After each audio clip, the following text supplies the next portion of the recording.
Kapag pinirmahan mo to, akin na lahat ng mga kayamanan mo. Oh, pirmahan mo na. Tita, wala naman ako field trip ah. Hindi pa ba sinasabi ng teacher niyo na may field trip kayo? Anak, okay lang. Pipirmahan ko na to para makasali ka sa field trip niyo. Walang iya ka talaga, Rosa. Wala ka talagang titira sa akin, ha? Manda ka talaga sa akin. Mabilis ka talagang utuin, Susan. Salamat, Mare. Ramon, napapirma ko na siya. Atin na ang bahay, pera at mga ari-arian niya. Magaling ka talaga, Rosa. Kaso kailangan na natin kumilos na mabilis. Kasi sabi ng doktor, nagre-recover na yung mata niya. Ano? Kaya bukas na bukas din, papalayasin na natin sila. Total, nakuha na natin ang gusto natin. Nay, bakit mo pinirmahan yun, ha? Maliban natin kung ano nilalaman ng papel na yun. Huwag kang mag-alala, anak. Malapit nang matapos ang maliligayang araw ng tatay mo at ng kabit niya. Tita, bakit may dala kang maleta? Aba, syempre. Lilipat na ako dito sa bago kong bahay. Ano? Tay, ano ibig sabihin nito, ha? Nakalagay dito sa papel na pinirmahan ng nanay mo na amin na tong bahay, mga sasakyan niya at ang mga pera niya. Napakahayop nyo! Bakit ang ingay? Ano nangyayari? Nay, kinuha na nila lahat sa atin! Ayan, magsama kayo mag-ina. Ngayong nasa amin na ang lahat, pwede na kayong lumayas. Ramon, magse-celebrate tayo, ha? Ang galing nyo din, no? Ha? Nakakakita ka? Bago kayo mag-celebrate, i-check nyo muna kung pirma ko ba talaga yung nakalagay dyan. Hindi pwede to! Tay! Attorney! Kita mo naman kung ano ginawa na tong dalawang to, di ba? At nandito na rin ang ebidensya na magpapatunay na naghaharutan sila sa loob ng bahay ko. Anong gagawin niyo sa amin, ha? Mahal, huwag mo naman gawin sa amin to, please, oh. Magbabago ako, please. Oh, eh! Sorry kung natatapakan kayo pagka-love team nyo, ha? Arestuhin nyo na yung mga yan. Mag-celebrate kayo sa kulungan. Kayong dalawa, sumama na kayo sa akin sa presinto.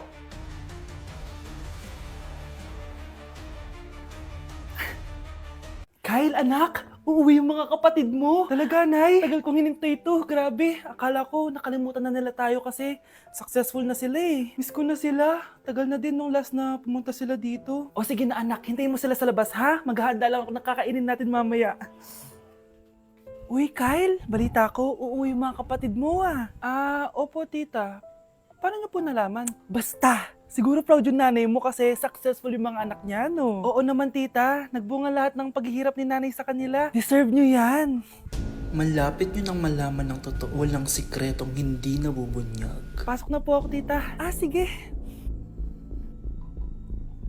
Hello, Nay! Nandito na yung anak mong doktor all the way from New York!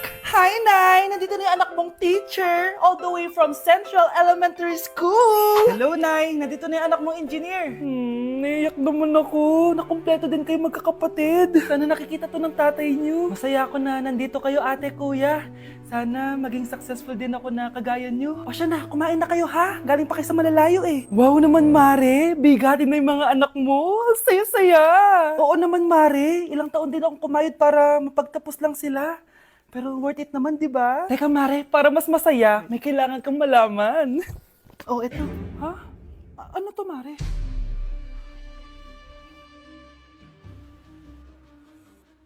Nay, bakit po? Mga sinungaling kayo? Paano niyo nagawa sa akin to, ha?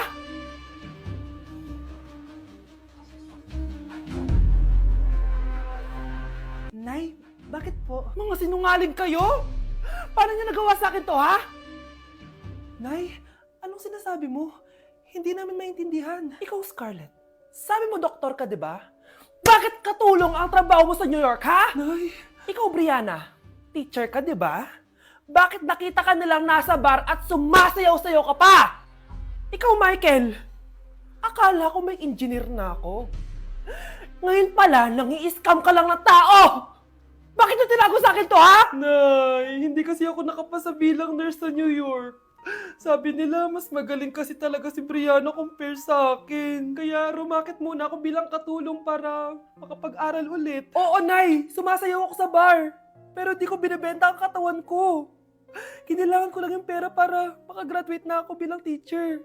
Ayoko na kasi manghingi sa'yo eh. Ang baba kasi ng sweldo ng engineer, Nay, kaya humanap ako ng paraan para kumita ng pera. Alam ko mali ang pagiging scammer pero yun ang bumuhay sa akin, Nay. Mga anak!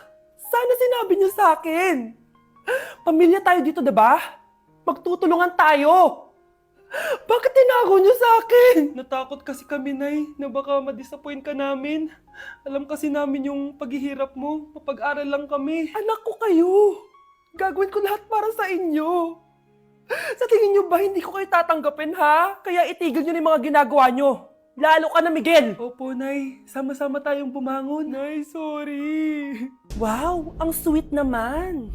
Isa ka pa. Gusto mo talaga masira tong pamilya namin, no? Lumayas ka dito! Pamilyang peke! Ano? Palibhasa, di ka mahal ng pamilya mo. Mga ate, kuya, proud pa rin kami sa inyo. Mga anak, simula ngayon, sama-sama na tayo, ha? Walang iwanan at walang magtatago, ha? Promise? Promise, Nay. Hindi na kami magtatago.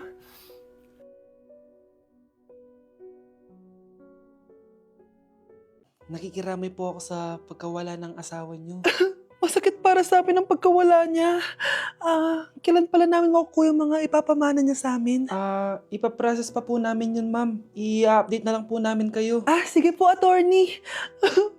Sakit ng pagkawala niya. Nay, tignan mo, may medal ako. Ano namang paki ko dyan? Di ka ba proud sa akin? Hindi. At wala akong paki sa'yo. Iniwan ka na ng tatay mo, di ba?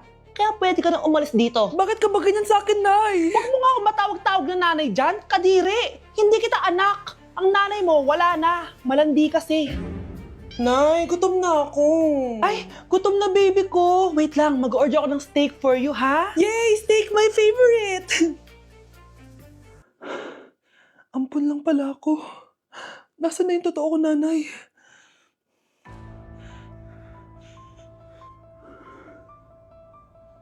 Tulog sila.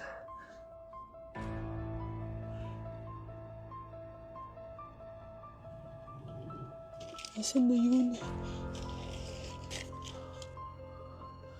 Ito ba si nanay? Ay! Sino ba ito tumatawag na to? Muntik na yun. Attorney? Hello, ma'am. May update na po sa ipapamana ng namatay niyo pong asawa. Sige. Punta ka dito sa bahay. Sa wakas, ito na yung araw na pinakahihintay ko. Hoy, ikaw! Pag dumating dito si attorney, magtago ka. Hindi niya pwede malaman na may isa pang anak ang asawa ko. Sige po. Ma'am, nakuha na po namin yung last will and testament ng asawa niyo. Ang nakasulat po dito ay, ang 50% ng kayamanan niya ay mapupunta po sa inyo. Ha? Mali ata yan, attorney. Dapat 100% ang mapupuntang kayamanan niya sa amin. Kami lang ang pamilya niya eh. Bali, ma'am, ang nakasulat po kasi dito ay ang isang 50% po ay mapupunta sa isa niyang anak. Ano? Baka yan yung isa naming anak na nawala? Oo, sa amin na lang yan. Ako ang isa pang anak ni Ramon. Ang isang 50% po ay mapupunta sa isa niyang anak. Ano? Baka yan yung isa naming anak na nawala? Oo, sa amin na lang yan. Ako ang isa pang anak ni Ramon. Akala ko bang nawawala yung isang anak ni Ramon? Attorney naman, huwag ka maniwala dyan. May sakit kasi sa utak yan. Wala akong sakit, attorney. Maniwala ka, please. Kailangan ko pa ng sapat na ebidensya para maniwala ako sa'yo.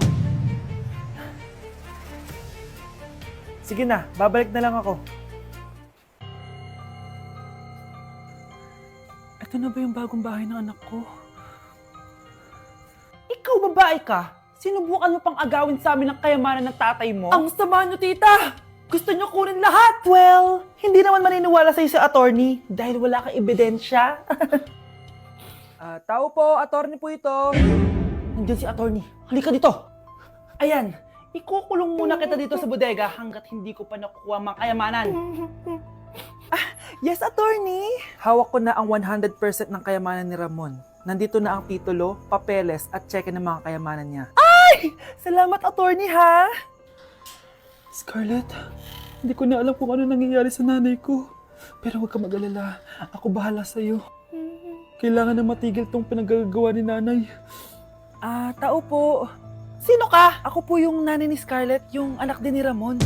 Totoo ba to? Pinagsasabi mong babae ka? Kami lang ang pamilya ni Ramon. Attorney, huwag ka magpaniwala dyan. Peke yan. Hindi to peke. Pwede mo ipacheck to sa attorney. Kaya ilabas mo na siya.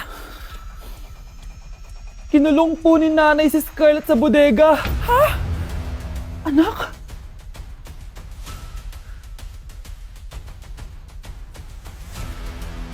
Hi guys! So may mga nagre-request sa inyo na ipakita daw namin yung mga childhood pictures namin. So okay, mauna na ako ha.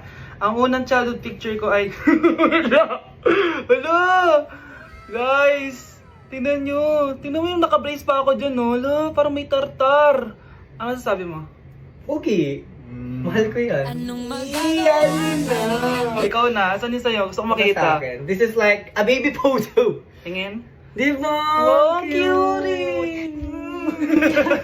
Ito naman yung next, guys. So, tigta-tatlo kami childhood picture. So, ito yung next sa akin, guys. Ay, wait lang. Ayun. So, ayan, guys. Ha? Sino yun? Ano yun? Ako! Ayan, no! Ba't may picture ka ng ex mo dyan? Picture ng ex-gako to. Sino yun? Ha? Sino yun? Anong sino yun? Sino yun? Sino yan? Sino yan? Sino yan? Sino? Sino yan? Kaibigan Sino yan? ko. Ex mo yan. Anong ex? Ex mo yan! Ewan ko, baka nasave ko lang kanina. Hindi, naghahanap kasi ako kanina ng... Wow! Wow! Ganon? It's not what you think it is, okay? Okay, next na, okay? Bash! No! OA mo, ang OA mo. OA mo, dito ka. Bash, patingin na nasa sa'yo. No. Ano, no? Bash, hindi ano ba? Parang... Guys, hindi niyo alam na pinaprank ko siya. Nag-walk out siya, guys. Hello, nasasayuin ko muna siya. Bansh! Kakagising ko nga lang pala mga mare. Charot lang, kanina pa ako gising. Habang tumatae nga pala ako mga mare, bigla ako may naisip ng pagkakakitaan. Kaya naman nagpahatid na ako mga mare sa malapit na grocery sa amin. Bagong-bago nga pala itong naisip ko mga mare at wala pa nakakagawa nito. Bumili na nga ako ng mga kakailanganin ko mga mare para hindi tayo maubusan ng stocks mamaya. Pagka uwi ko nga, inumpisan ko na agad magluto mga mare. Para naman marami tayong kitain ngayong araw. Wala talagang lugi dito sa small business na naisip ko. Dahil sa isang pack na to, 200 orders na ang magagawa ko dito mga mare. Kakaiba talaga tong fries ko mga mare. Dahil sinigang powder ang nilagay ko dito mga mare. Ito nga pala yung 70 pesos mga mare. Sobrang sulit na talaga. Sa sobrang mura nga nito mga mare, nanganganib pa ako malugi. Pero hindi na importante yun mga mare, basta marami tayong customers. Nakakatakam nga tong sinigang fries natin mga mare, for sure dadayuhin to. Hindi na talaga nakapaghintay ang mga customers natin mga mare. Kita nyo naman sa mga mukha ng mga customers natin mga mare na masaya sila. Sobrang nagustuhan nga nila yung sinigang fries natin mga mare. Babalik-balikan daw nila to. Ang saya pala kumita mga mare, lalo na't galing sa dugot pawis. Hala, iba na section ko. Saan yung section 1? Punta-punta ako dito. Ito na ba yung section 1? Good afternoon, everyone, especially to all of the panelists, advisors, and especially to our co-researchers who attend this virtual conversation. So, good afternoon, everyone. Namamatay ng dahil sa iyo, ma'am. Ibig sabihin po nito ay kabayanihan ng mga Pilipino na isinakripisyo ang kanilang buhay para sa kalayaan ng ating bansang Pilipinas. Huwag lang tayo puro salita! Dapat ipinapakita din natin sa ating ginagawa! Ikaw, bago ka lang dito, di ba? What is the biggest mistake? Ma'am, the biggest beef stick. Anong beef steak, ha? Alas na ako dito. Mga anak, wala ba kayong mga assignment, ha? Ay, nakauwi na din. Mag-grow a garden muna ako. Wow! Magtatanim ako ng candy blossom para yumaman ako. Aba, kakauwi lang ay padagadang naatupag, ah. Wow, ang ganda naman ng garden nila. Hindi ako papatalo. Naglalaro ka din yan? Gaya-gaya ka. Mas maganda naman yung garden ko kaysa sa'yo. Ah, ganon. Wait lang. Nakakainis ka! Ninakaw mo yung mga fruits ko! Mas mayaman na ako sa'yo ngayon. Nascam ako! Ayun na nga ba yung sinasabi ko eh. Manda kayong dalawa sa akin, ha? Kukunin ko muna to. Mag-aaway pa ka sa grow a garden na yan. Ba't di kaya kayo mag-grow a garden sa labas? Ayan ang grow a garden na gusto ko. Kung gusto nyo pa bumalik to, tapusin nyo yan, ha? Ah, sige po, Nay.